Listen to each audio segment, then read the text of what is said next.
வணக்கம். தமிழ் ஃபுட் கார்னரில் இன்றைக்கி வெங்காய கார சட்னி பண்ண போகிறோம். இந்த சட்னியை ரொம்ப ஈஸியாக வேகமாக 10 நிமிஷத்தில் செஞ்சிடலாம். டேஸ்ட் ரொம்ப நல்லாயிருக்கும். இட்லி தோசைக்கு தொட்டு சாப்பிட்றதுக்கு இது ஒரு அருமையான சட்னி. இப்போ எப்படி பண்ணுறதுன்னு பார்க்கலாம். இந்த பேனில் 2 டீஸ்பூன் எண்ணெய் சேர்த்து லைட்டாக சூடாகட்டும். லைட்டாக சூடாயிடுச்சு. அதில் 5 காஞ்ச மிளகாவை சேர்த்துட்டு மிதமான தீயில வச்சு இந்த மிளகாவை நல்ல கலர் மாறாம வறுத்துக்கங்க.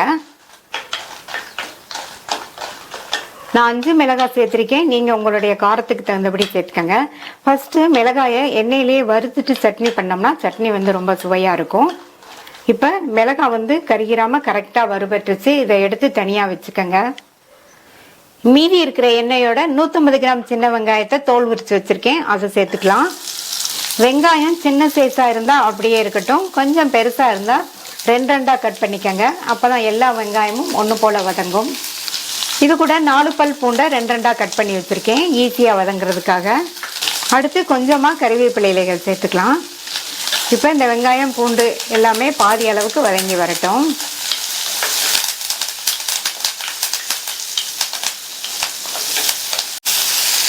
உங்கள்கிட்ட சின்ன வெங்காயம் இருந்தா சேர்த்துக்கங்க.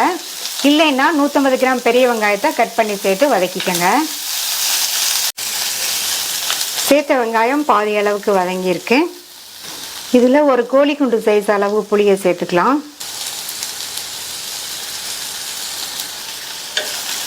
லைட்டாக வதக்கி விட்டுட்டு இது கூட 2 டேபிள் ஸ்பூன் தேங்காய் துருவல், 2 டேபிள் ஸ்பூன் பொட்டுக்கடலை, ரெண்டையும் ஒரு நிமிஷத்துக்கு வதக்கி விட்டுக்கங்க.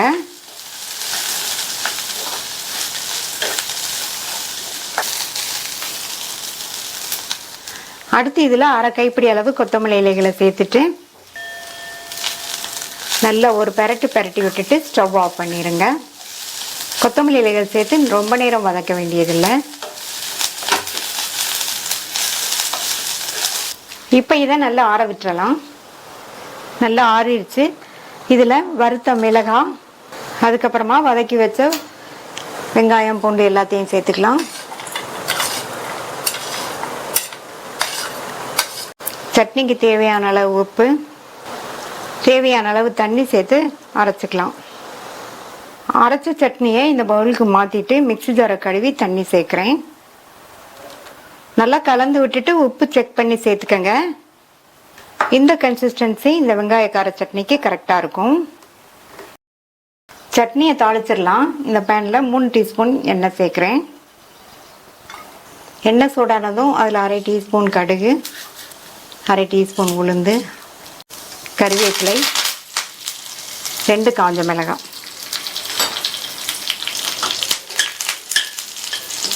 தாளிப்பை சட்னியில் சேர்த்துடலாம். நீங்களும் ட்ரை பண்ணி பார்த்துட்டு உங்கள் கமெண்ட்ஸை சொல்லுங்கள். இது வரைக்கும் தமிழ் ஃபுட் கார்னர் சேனலை சப்ஸ்கிரைப் பண்ணாதவங்க சப்ஸ்கிரைப் பண்ணிவிட்டு பக்கத்தில் உள்ள பெல் பட்டனையும் கிளிக் பண்ணிக்கோங்க. தேங்க்யூ.